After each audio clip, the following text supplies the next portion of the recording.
Ada permintaan yang dialamatkan kepada saya untuk menjelaskan hadis berikut ini. Jadi, hadis itu adalah hadis yang diriwayatkan oleh beberapa muhaddisin, diantaranya diriwayatkan oleh Al-Imam Muslim, dan derajatnya ini adalah sahih. Rasulullah SAW bersabda, "Sinfani min ahlin nari lam arahuma." Jadi ada dua kelompok dari penduduk neraka, lam arahuma, yang aku tidak pernah melihat keduanya itu.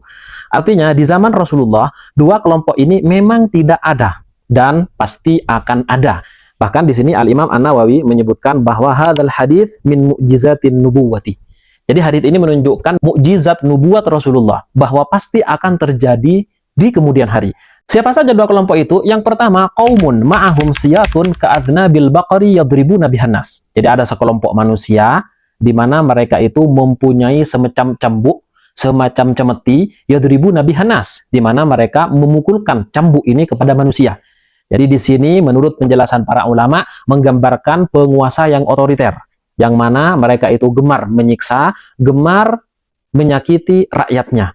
Baik dengan secara langsung, tangan besi, atau dengan kebijakan-kebijakannya yang menyengsarakan rakyat.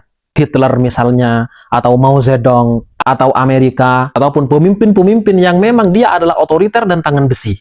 Sementara yang kedua adalah nisaun kasiyatun ariyatun mumilatun.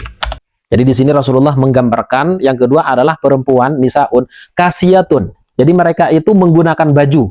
Akan tetapi hakikatnya ariyatun. Pakai baju tapi telanjang. Menurut penjelasan Al-Imam An-Nawawi dalam kitab ini adalah tasturu ba'da badaniha wa takshifu ba'dahu idharan bihaliha wa nahwihi. Jadi auratnya tertutup sebagian tapi sebagian yang lain nampak. Dan beliau juga menambahkan wakila ma'nahu talbasu thawban raqiqan yasifu launa badaniha.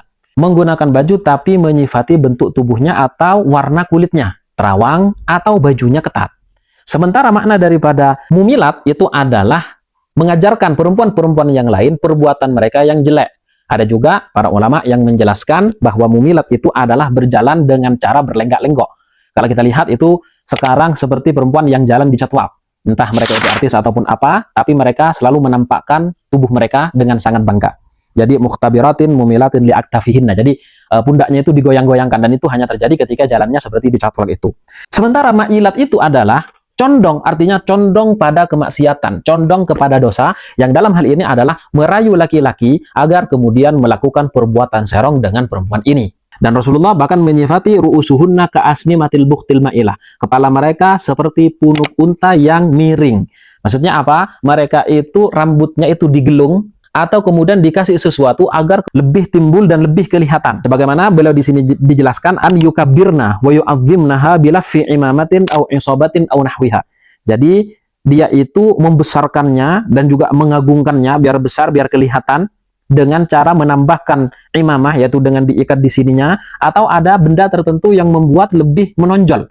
Ya mungkin seperti kerudung punuk unta yang terkenal belakangan ini. Itu masuk dalam prediksi Rasulullah SAW. Karenanya perempuan harus meninggalkannya.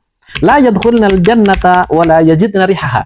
Mereka tidak akan masuk kepada surga. Wa inna rihaha la yujadu min masirati kada wa kada. Dan sesungguhnya bahwa surga itu akan ditemukan dalam jarak sedemikian sampai sedemikian. Yaitu sekitar 500 tahun perjalanan dengan perjalanan yang cepat. Hadis yang disampaikan oleh Rasulullah 1400 tahun yang silam, walaupun Rasulullah tidak melihat pada saat itu dua kelompok ini, namun ternyata terjadi pada saat ini.